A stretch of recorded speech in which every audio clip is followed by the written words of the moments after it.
Everyone, welcome back to the channel. और आज हम लोग स्टार्ट करने वाले हैं स्टैटिस्टिक्स का chapter number 3, census and sample method.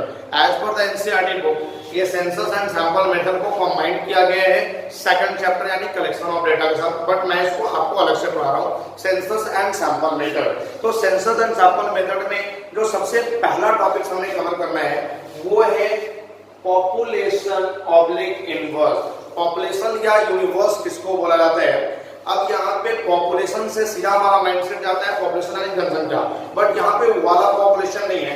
Population का मतलब यहाँ पे क्या है कि मैं जिस किसी पर्टिकुलर प्रॉब्लम से रिलेटेड इन्वेस्टिगेशन कर रहा हूँ। लाइक फॉर एग्जांपल कि मैंने बोला कि आप मेरे स्कूल का या आपके स्कूल का एक एवरेज वेट क्या है स्टूडेंट्स का, वो मुझे बताओ। तो मैं आपके स्कूल पे स्पेशली फोकस कर रहा हूँ। तो अब आपके स्कूल में सपोज कि 2000 या 3000 स्टूडेंट्स हैं, तो वहां पे जितने भी स्टूडेंट्स हैं मैं उसको यूनिवर्स बोलूंगा। यानी जिस किसी पर्टिकुलर प्रॉब्लम से रिलेटेड मैं इन्वेस्टिगेशन करूंगा, वहां पे जितने भी एग्रीगेट नंबर ऑफ पीपल हैं या एग्रीगेट नंबर ऑफ थिंग्स हैं, मैं उसको क्या बोलूंगा? यूनिवर्स या फिर पॉपुलेशन। अब फॉर एग्जांपल कि मुझे ये बोला गया कि आपके टाउन में यानी आपके सिटी में कितने लोग कोरोना पॉजिटिव हैं, आप मुझे ये निकाल के बताओ। तो मैं क्या करूंगा, वहां पे जितने भी लोग कोरोना के लिस्ट में हैं उन सारे लोगों का रिजल्ट निकाल लूंगा। तो जितने भी लोग कोरोना पॉजिटिव में आने वाले हैं वो सारे लोगों को मैं क्या बोलूंगा? यूनिवर्स या फिर पॉपुलेशन। यानी जिस किसी पर्टिकुलर प्रॉब्लम से रिलेटेड मैं इन्वेस्टिगेशन कर रहा हूँ उसके अंदर में जितने भी लोग आते हैं, नंबर ऑफ पीपल आते हैं, नंबर ऑफ थिंग्स आते हैं, उन सारे लोगों को बोलता है यूनिवर्स या फिर पॉपुलेशन। अब जो मेथड इसमें कवर करना है वो है दो मेथड, एक सेंसस मेथड एंड एक सैंपल मेथड। अब सेंसस एंड सैंपल मेथड क्या है, पहले मैं इसका मीनिंग समझाता हूँ, उसके बाद मैं ये सब फिर बताऊंगा। अब देखो सैंपल सेंसस मेथड क्या होता है और सैंपल मेथड क्या होता है। अब फॉर एग्जांपल के सपोज मुझे बोला गया कि आप अपने क्लास 12 का एक एवरेज हाइट बताओ। अब सपोज कि मेरे क्लास 12 में टोटल 100 स्टूडेंट्स हैं, क्लास 12 में टोटल 100 स्टूडेंट्स हैं। अब इनका एवरेज हाइट बताने के लिए मुझे बोला गया या एवरेज वेट बताने के लिए बोला गया। तो अगर मैं पर्टिकुलरली एक स्टूडेंट्स का हाइट चेक कर रहा हूं, मैं वहां पे एक्चुअल टेप लेकर बैठा हूं और एक स्टूडेंट का पर्टिकुलरली हाइट वहां पे मैं चेक कर रहा हूं, हाइट वहां पे मैं देख रहा हूं, तो मैं इसको बोलूंगा सेंसस मेथड। यानी अगर एक स्टूडेंट्स का मैं हाइट चेक करूंगा तो वो सेंसस मेथड होगा। बट यहाँ पे मैं क्या करूंगा कि इन 100 स्टूडेंट्स में से 10 स्टूडेंट्स का मैं एवरेज हाइट चेक कर लूंगा और इस 10 स्टूडेंट्स के बेस पे पूरा का पूरा 100 स्टूडेंट्स के डेटा को मैं रिप्रेजेंट कर दूंगा।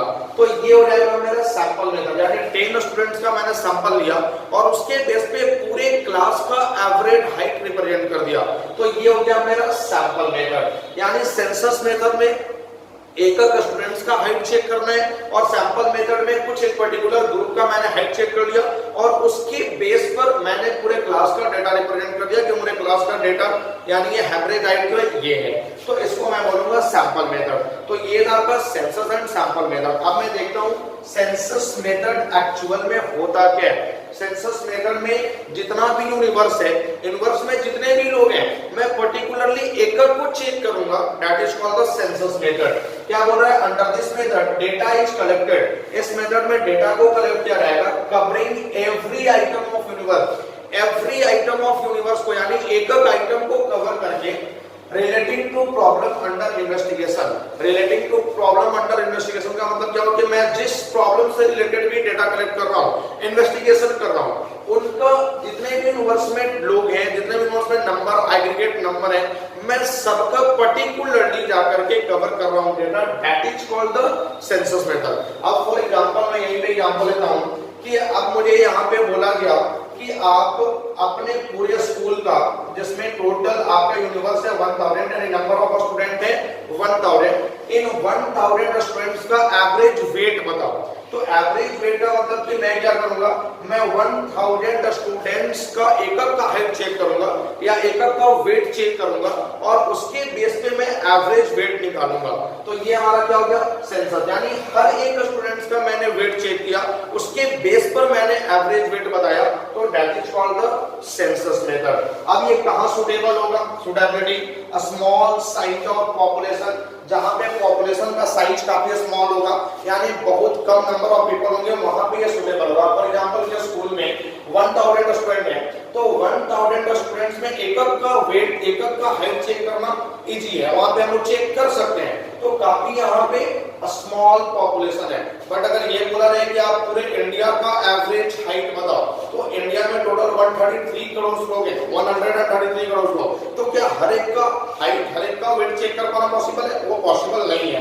तो वहां पे हमारा सेंसस मेथड नहीं चलेगा, वहां पे हमारा सिर्फ सैंपल मेथड चलेगा। लेकिन जहां पे पॉपुलेशन बहुत कम है, एकक का चेक करा जा सकता है, वहां पे सेंसस मेथड ही चलेगा। Next, diverse item in population. अब डाइवर्स आइटम इन पॉपुलेशन से क्या मतलब है कि जहां पे सारे लोगों का कैरेक्टरिस्टिक सेम होगा, सारे लोगों का फीचर सेम होगा, वहां पे हमारा सेंसस मेथड काम नहीं करेगा। तो सारे लोगों का वहां पे सेंसस मतलब सारे लोगों का डाइवर्सिटी तो सेम नहीं होगा ना। जैसे हम लोग एवरेज वेट की बात करें तो हर एक पर्सन का एवरेज वेट लगभग सेम ही होता है। जितने भी बॉयज है, जितने भी गर्ल्स हैं, बॉयज का होता है 55 से लेकर के 61, 62 तक होता है, और गर्ल्स का 53, 54 से लेकर के 6 तक होता है। तो जनरली डाइवर्सिटी जहां पे नहीं होगा, वहां पे हम लोग क्या करना होगा, सैंपल सेंसस मेथड चेक करना होगा। क्योंकि डाइवर्सिटी नहीं है तो मुझे हर एक का वेट निकालना होगा, हर एक का हाइट चेक करना होगा, तो वहां पे कहीं ना कहीं सेंसस मेथड ही अप्लाई होगा। Next, requirement of intensive examination. अब रिक्वायरमेंट ऑफ इंटेंसिव एग्जामिनेशन से क्या मतलब है कि जहां पे मुझे इंटेंसिवली, एक्सक्लूसिवली हर एक का पर्टिकुलर डेटा चाहिए, हर एक का इंफॉर्मेशन चाहिए, वहां पे ये सेंसस मेथड ही काम करेगा, सैंपल मेथड काम नहीं करेगा। और last, high degree of accuracy. जहां पे आपको बिल्कुल एक्यूरेट डेटा चाहिए, एकदम 100% एक्यूरेट डेटा चाहिए, वहां पे सेंसस मेथड ही चलेगा। क्यों? क्योंकि मैं यहाँ सेंसस मेथड में हर एक का पर्टिकुलर वेट क्या है, पर्टिकुलर हाइट क्या है, ये मैं निकाल रहा हूँ। तो अगर एक्यूरेसी चाहिए तो फिर वहां पे सेंसस मेथड चलेगा। अब उसके बाद क्या मेरिट्स हैं और क्या डिमेरिट्स हैं। सबसे पहला मेरिट्स, रियलाइबल। रियलाइबल का मतलब ये काफी रियलाइबल होगा, ट्रस्टवर्दी होगा, यानी इसको रियलाइज करा जा सकता है, क्योंकि मैं इसको अपने अकॉर्डिंग, अपने नीड के अकॉर्डिंग जाकर के पर्टिकुलरली कलेक्ट कर रहा हूँ, तो फिर उस केस में ये ट्रस्टवर्दी है, इस पे भरोसा किया जा सकता है। Next, accurate. ये काफी एक्यूरेट होगा, क्योंकि हर एक की हाइट मैंने चेक की है, तो वहां पे जो भी एवरेज डेटा निकल के आए वो सारा बिल्कुल एक्यूरेट होगा।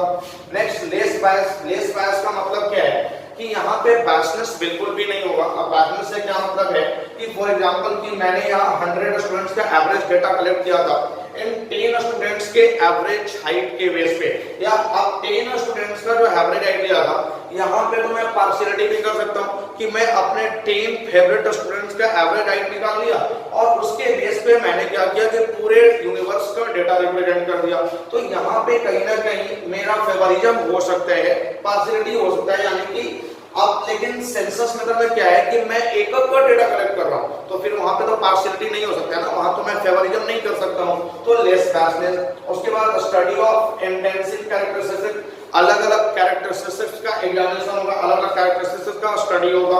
और स्टडी ऑफ कॉम्प्लेक्स इंफॉर्मेशन, यानी कोई भी मुश्किल इंफॉर्मेशन होगा वो सेंसस मेथड में उसका इंफॉर्मेशन स्टडी किया जा सकता है। तो ये देगा इसके मेरिट्स। अब डिमेरिट्स क्या है? सबसे पहला कॉस्टली, यानी ये काफी कॉस्टली होगा। अब देखो यहाँ पे कॉस्टली बोलने का मतलब सिर्फ पैसा ज्यादा लगना, सिर्फ पैसा खर्च करना, ऐसा नहीं है।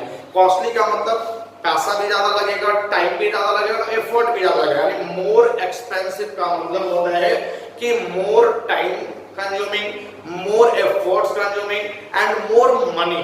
तो यहाँ पे तीनों लेकर के चलना है। तो यहाँ पे देखो आपका कॉस्टली होगा, क्योंकि मैं हर एक का डेटा कलेक्ट कर रहा हूँ, हर एक का हाइट चेक कर रहा हूँ, टाइम ज्यादा लगेगा, एफर्ट ज्यादा लगेगा, पैसा भी ज्यादा खर्चा होगा, तो ये कॉस्टली है। Large man power. अब लार्ज मैन पावर का मतलब क्या है कि मुझे एकक पर्सन का डेटा कलेक्ट करना है, एकक पर्सन का हाइट चेक करना है, एकक स्टूडेंट्स का हाइट चेक करना है, तो वहां पे मैं अकेले ये काम नहीं कर सकता हूँ, क्योंकि वहां पे और भी बहुत सारे लोगों का जरूरत पड़ेगा, मैन पावर का जरूरत पड़ेगा। तो लार्ज मैन पावर। और लास्ट है हमारा do not cover large investigation, ये बहुत बड़े इन्वेस्टिगेशन को कवर नहीं कर पाएगा, क्योंकि यहाँ पे एकक का पर्टिकुलरली हाइट चेक करना है, तो फिर बहुत बड़े इंफॉर्मेशन को ये कवर नहीं कर पाएगा, इन्वेस्टिगेशन को कवर नहीं कर पाएगा। तो ये देखा इसके मेरिट्स एंड डिमेरिट्स।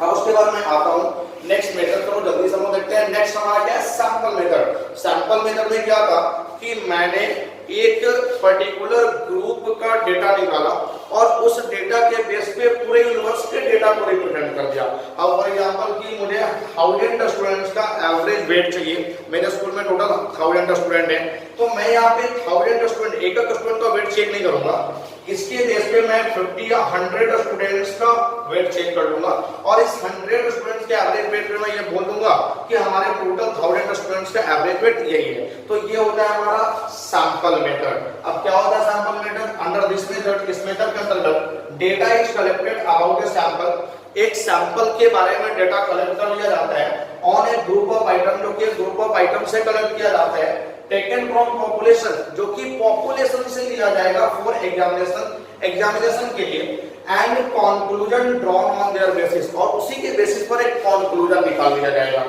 अब ये कहां सुटेबल होगा? सुटेबिलिटी क्या है? लार्ज साइज ऑफ पॉपुलेशन, जहां पे पॉपुलेशन का साइज काफी बड़ा होगा वहां पे ये सैंपल मेथड चलेगा। फॉर एग्जांपल कि मुझे इंडिया का एवरेज हाइट बताना है, तो इंडिया में टोटल 133 करोड़ पीपल है, तो हर एक का जाकर के हाइट चेक करना ये पॉसिबल नहीं है। तो वहां पे मैं क्या करूंगा, एक पर्टिकुलर ग्रुप का हाइट चेक कर लूंगा और उसके एवरेज के बेस पे मैं पूरे इंडिया का वहां पे डेटा रिप्रेजेंट करूंगा कि पूरे इंडिया का एवरेज हाइट यही है। तो लार्ज साइज ऑफ पॉपुलेशन जहां होगा वहां पे सेंसस नहीं चलने वाला है, वहां पे सैंपल मेथड ही चलने वाला है। Next, accuracy is not required. अगर आपका एक्यूरेसी का रिक्वायरमेंट नहीं है, यानी आपको बहुत ज्यादा एक्यूरेट डेटा नहीं चाहिए, तो वहां पे सेंसस मेथड नहीं चलेगा, वहां पे सैंपल मेथड ही चलेगा। Next, intensive information is not required. Intensive information यानी कि हर एक का पर्टिकुलर इंफॉर्मेशन, हर एक का पर्टिकुलर हाइट, हर एक का पर्टिकुलर वेट का इंफॉर्मेशन अगर आपको नहीं चाहिए, तो फिर वहां पे सेंसस मेथड नहीं, वहां पे सैंपल मेथड ही लगने वाला है। और लास्ट, सिमिलर कैरेक्टरिस्टिक्स, जहां पे भी सिमिलर कैरेक्टरिस्टिक्स होगा, सारे लोगों का हाइट एक जैसा होगा, वहां पे सैंपल मेथड ही चलने वाला है, सेंसस नहीं चलने वाला है। अब यहाँ पे सिमिलर कैरेक्टरिस्टिक्स का सबसे बेस्ट एग्जांपल आपका अपना घर ही होता है। आपने कभी चावल बनाया होगा, अब जब आपने चावल बनाया तो वहां पे आप क्या करते हैं कि पहले चावल को चेक करने के लिए कि चावल हमारा बॉइल हुआ है कि नहीं, आप उसका जो भी कंटेनर में आप चावल बना रहे हैं, जो भी प्रेशर कुकर में आप चावल बना रहे हैं, उस चावल से कुछ 2-3 दाने आप निकालते हो और उसको आप चेक करके देखते हो कि ये बॉइल हुआ कि नहीं। अगर बॉइल हो गया इसका मतलब कि सारे चावल बॉइल हो गए। तो वहां पे सिमिलर कैरेक्टरिस्टिक्स, अगर 2 से 3 दाने मेरे बॉइल हो गए, इसका मतलब होता है कि उस प्रेशर कुकर में जितने भी चावल हैं वो सारे के सारे बॉइल हो चुके हैं। तो ये आपका सिमिलर कैरेक्टरिस्टिक जहां भी होगा वहां पे सैंपल मेथड ही चलने वाला है। उसके बाद क्या क्या मेरिट्स हैं, क्या क्या डिमेरिट्स हैं? सबसे पहला मेरिट ये इकोनॉमिकल होगा, काफी सस्ता होगा, क्योंकि मैं यहाँ पे हर एक का डेटा नहीं निकाल रहा हूँ, मैं कुछ पर्टिकुलर ग्रुप का डेटा निकाल रहा हूँ, उसी की वजह से पूरे यूनिवर्स का डेटा रिप्रेजेंट कर दे रहा हूँ। तो यहाँ पे बहुत ज्यादा खर्च नहीं आने वाला है। नेक्स्ट हमारा टाइम सेविंग, यहाँ पे टाइम भी काफी बचेगा, क्योंकि एक स्टूडेंट्स का हाइट चेक करना और 100 स्टूडेंट का हाइट चेक करके उसके बेस पर डेटा को रिप्रेजेंट कर देना, तो यहाँ पे टाइम काफी कम लगने वाला है। नेक्स्ट, लार्ज इन्वेस्टिगेशन, ये लार्ज इन्वेस्टिगेशन को कवर करेगा। अगर मैं यहाँ पे सैंपल मेथड के बेस पे पूरे इंडिया का हाइट निकालूं, एवरेज हाइट, तो ये काफी इजीली पॉसिबल है, हम वहाँ पे कर सकते हैं। तो लार्ज इन्वेस्टिगेशन और कॉन्वेनिएंट, कॉन्वेनिएंट का मतलब ये इजी है, आप इजीली इसको कर सकते हो। उसके बाद डिमेरिट्स क्या है? पार्शियल या बायस, यहाँ पे पार्शियलिटी हो सकता है, बायस हो सकता है। बायस होने का मतलब कि फॉर एग्जांपल कि मुझे बोला गया कि आप अपने स्कूल में अपने टीचर को कितना सैलरी देते हो, उसका एवरेज सैलरी निकाल के बताओ, तो मैं सैंपल मेथड को यूज करके क्या करूंगा कि 10 वैसे टीचर्स का सैलरी लूंगा जिनका सैलरी सबसे हाई है, और उसके बेसिस पर जब मैं एवरेज सैलरी निकालूंगा तो मेरा एवरेज सैलरी भी काफी हाई आएगा। तो वहां पे कहीं ना कहीं मैं अपने स्कूल के टीचर्स का इनकम को बढ़ा के दिखा दूंगा। तो सैंपल मेथड में कहीं ना कहीं पार्शियलिटी होता है, कहीं ना कहीं बायस होता है, और एक अच्छा कंक्लूजन नहीं मिल पाता है, एक रॉन्ग कंक्लूजन मिलता है। नेक्स्ट हमारा क्या रॉन्ग कंक्लूजन? वही हुआ कि मैं अगर अपने फेवरेट टीचर्स का जिसका सैलरी सबसे ज्यादा उसके बेस पर मैं एवरेज निकालूंगा, तो वहां पे कंक्लूजन बिल्कुल गलत हो जाएगा।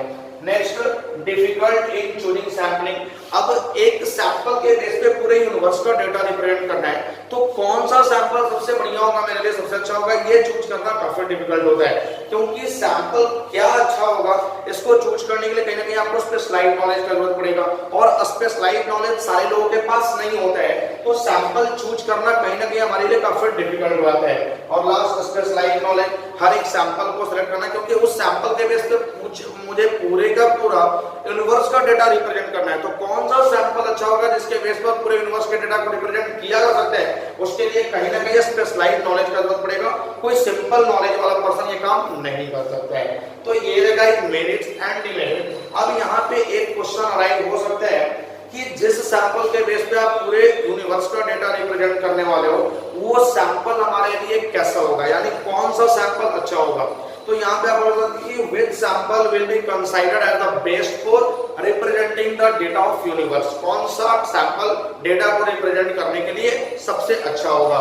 तो यहाँ पे मेनली दो एलिमेंट्स होते हैं, दो एसेंशियल्स होते हैं, एक होता है रिप्रेजेंटेटिव और एक होता है एडिक्वेट, बट यहाँ पे मैंने चार लिखे हैं, मेरे अकॉर्डिंग ये चार होंगे।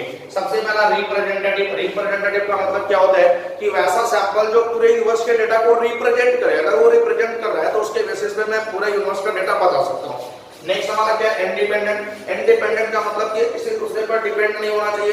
दूसरे पर डिपेंड नहीं होने से क्या मतलब है कि अगर एक का इंक्रीज कर रहा है तो दूसरा का भी इंक्रीज नहीं करना चाहिए, एक अगर इंक्रीज कर रहा है तो दूसरा भी इंक्रीज नहीं होना चाहिए, एक दूसरे पर डिपेंड नहीं होना चाहिए। नेक्स्ट हमारा एडिक्वेट। अब एडिक्वेट से मतलब क्या होता है कि फॉर एग्जांपल कि मैं यहाँ पे 1000 स्टूडेंट्स का डेटा रिप्रेजेंट करने बोला गया, एवरेज हाइट निकालने बोला गया, और मैं इसमें से बस केवल 5 स्टूडेंट्स का एवरेज हाइट निकाला और उसके बेसिस पे पूरे यूनिवर्स का डेटा रिप्रेजेंट कर दिया, तो ये एडिक्वेट नहीं है। अगर आपने सैंपल मेथड ही यूज करा है तो एटलीस्ट 1000 में से कम 200 और 250 लोगों का भी तो डेटा निकाल लो, उसके बेस पर आप पूरे यूनिवर्स का डेटा रिप्रेजेंट करो। तो केवल 5 के बेस पर पूरे डेटा को रिप्रेजेंट करना, पूरे यूनिवर्स के डेटा को रिप्रेजेंट करना, ये सही नहीं है, तो ये एडिक्वेट नहीं है। और लास्ट है हमारा होमोजेनियस। होमोजेनियस से क्या मतलब है कि सारे डेटा सेम होने चाहिए, यानी जहां पे सेम कैरेक्टरिस्टिक्स होगा वहां पे मैं सैंपल मेथड यूज करूंगा, जहां पे सेम कैरेक्टरिस्टिक्स, सेम फीचर्स नहीं होगा, सेम तरह का डेटा नहीं होगा, वहां पे आप सैंपल मेथड को यूज मत करो, वहां पे आप सेंसस मेथड को ही यूज करो, आप सेंसस मेथड के लिए जाओ। तो ये देगा आपके census and sample method. I hope कि आपको सारा पॉइंट अच्छे से क्लियर है। एक वीडियो इस चैप्टर का और आएगा और मैं उस वीडियो में इस चैप्टर को पूरा का पूरा कवर करूंगा और ये चैप्टर हो जाएगा क्लोज। तब तक के लिए आप इसका नोट्स बनाओ और उसके बाद एनसीईआरटी का लैंग्वेज पढ़ते रहना, क्योंकि यहाँ पे जो नोट्स मैंने बनाए हैं ये काफी शॉर्ट नोट है, आपको बुक्स का लैंग्वेज पढ़ना पड़ेगा, बट एक शॉर्ट नोट्स के बेस पर आप अपना पूरा का पूरा टॉपिक जो है वो कवर कर सकते हो। तो आप इसको पढ़ते रहो और किसी भी तरह का कोई प्रॉब्लम है आप मेरे व्हाट्सएप ग्रुप में या फिर कमेंट सेक्शन में मैसेज कर दो, मैं उसको सॉल्व करने का कोशिश करूंगा। तो आई होप कि आपको सब कुछ क्लियर है। नेक्स्ट वीडियो का आप वेट करो, नेक्स्ट वीडियो में इसका सेकंड पार्ट जो बचा हुआ है वो भी मैं कवर करूंगा। Thank you.